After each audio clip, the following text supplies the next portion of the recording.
34 साल बाद शिक्षा नीति में बदलाव देखने को मिले हैं, जो कि विद्यार्थियों के लिए बहुत ही ज़्यादा अच्छे माने जा रहे हैं। देखिए हमारी स्पेशल रिपोर्ट। आप सभी ये जानते ही होंगे कि हमारे माननीय प्रधानमंत्री श्री नरेंद्र मोदी जी का स्वप्न है कि वह हमारे राष्ट्र की अर्थव्यवस्था को 5 ट्रिलियन करेंगे। जब कोई राष्ट्र स्वयं में कोई बदलाव लाता है तो उसका सबसे पहला बदलाव उसकी शिक्षा नीति होती है। इस बात को मद्देनज़र रखते हुए 34 वर्ष पश्चात कल शाम को हमारे केंद्रीय मानव संसाधन विकास मंत्री श्री रमेश पोखरियाल निशंक ने अन्य मंत्रियों और 2 लाख लोगों से सुझाव के बाद शिक्षा नीति में कई सुधार किए हैं।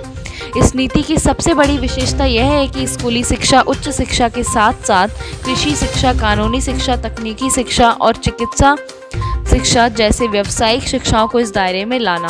नई शिक्षा नीति में शिक्षा के अधिकार कानूनी दायरे को व्यापक बनाया गया है। अब तक इसमें प्राथमिक और उच्च प्राथमिक स्तर को ही शामिल किया गया है। नर्सरी से लेकर 12वीं तक की कक्षा की पढ़ाई को 5+3+3+4 के रूप में 4 भागों में बांटा गया है। 5 वर्ष का पहला चरण 3 से 8 वर्ष के बच्चों के लिए, 3 वर्ष का दूसरा चरण कक्षा 3 से लेकर 5 तक, 8 से 11 वर्ष के बच्चों के लिए, 3 साल का तीसरा चरण कक्षा 6 से लेकर 8 तक, 11 से 14 वर्ष के बच्चों के लिए, 4 वर्ष का अंतिम चरण कक्षा 9 से 12वीं तक, 14 से 18 वर्ष के बच्चों के लिए है। स्कूली शिक्षा के लिए शासन स्तर में भी सुझाव दिए गए हैं। नई शिक्षा नीति के प्रारूप में राष्ट्रीय नियामक प्राधिकरण बनाने का सुझाव दिया गया है। आवासीय विद्यालयों में लड़कियों के लिए नवोदय स्कूलों जैसी व्यवस्था का सुझाव है। लड़कियों की शिक्षा बीच में बाधित ना हो, इसके लिए उन्हें भावनात्मक रूप से सुरक्षित वातावरण देने का सुझाव दिया गया है।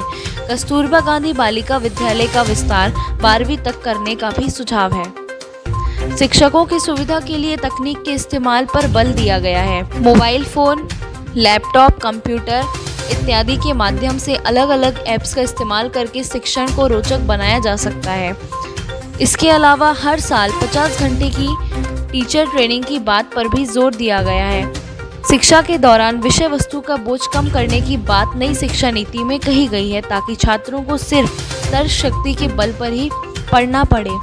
इसके लिए वर्ष 1993 की मानव संसाधन विकास मंत्रालय की यशपाल समिति की विकास रिपोर्ट में लर्निंग विदाउट बर्डन का हवाला दिया गया। इस रिपोर्ट में कहा गया है कि यदि हम अपने स्कूलों में दी जाने वाली शिक्षा को अधिक समग्र और पूर्ण विश्लेषण तथा तर्क शक्ति को प्रोत्साहित करने वाली बनाना चाहते हैं तो शिक्षा पर भारी बोझ बन गई विषय वस्तु का वजन कम करना ही होगा।